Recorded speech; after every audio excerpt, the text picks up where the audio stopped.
আন্তর্জাতিক career থেমেছে ৩৩ test আর ১৫ ওয়ানডেতেই। সেই সময় ভারতের ক্রিকেট যেভাবে চলছিল তার সাথে একমত ছিলেন না দিলীপ দোষী, তাই নীরবে বিদায় নিয়েছিলেন আন্তর্জাতিক ক্রিকেট থেকে। এবার নীরবেই পাড়ি জমালেন না ফেরার দেশে। গতকাল সোমবার লন্ডনে হৃদরোগে আক্রান্ত হয়ে শেষ নিঃশ্বাস ত্যাগ করেছেন ভারতের এই সাবেক স্পিনার। মৃত্যুকালে তার বয়স ছিল ৭৭ বছর। ক্রিকেট ক্যারিয়ারে বরাবরই ছিলেন অন্যদের ছায়ায়, কিন্তু প্রতিবারই নিজেকে চিনিয়েছেন নিঃশব্দে।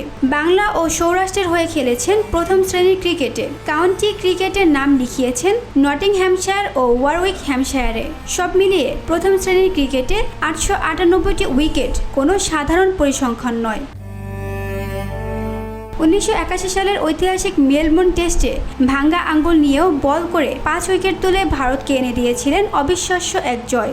১৯৭৯ সালে ৩২ বছর বয়সে আন্তর্জাতিক অভিষেক, যেখানে প্রথম ইনিংসে ৬ উইকেট। ভারতের ইতিহাসে অভিষেক টেস্টে ৫ উইকেট পাওয়া মাত্র ৯ জনের একজন তিনি।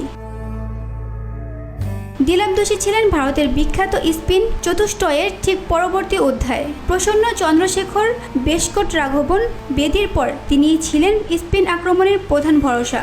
শেষ আন্তর্জাতিক ম্যাচ খেলেছিলেন ১৯৮৩ সালে। তারপর থেকে ছিলেন আমেরিকায়। মাত্র ১ মাস আগেই লন্ডনে গিয়েছিলেন বিশ্ব টেস্ট চ্যাম্পিয়নশিপের ফাইনাল দেখতে। বসুন্ধরা, উত্তরা, বনশ্রী, কুড়িল ও বাড্ডা সহ রাজধানীর বিভিন্ন স্থানে অভিজাত ও অত্যাধুনিক মানের ফ্ল্যাট কেনার এক নির্ভরযোগ্য প্রতিষ্ঠান প্লেজেন্ট প্রপার্টিজ লিমিটেড। তাই আপনার স্বপ্নের আবাসনের জন্য আজই যোগাযোগ করুন।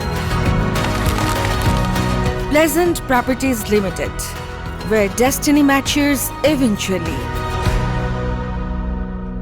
দিলীপের মৃত্যুতে শোকবার্তা জানিয়ে কিংবদন্তি অনিল কুম্বলে লিখেছেন, দিলীপ ভাইয়ের মৃত্যু সংবাদ হৃদয় বিদারক। ঈশ্বর তার পরিবারকে এই শোক সইবার শক্তি দিন। VOD Bangla news desk.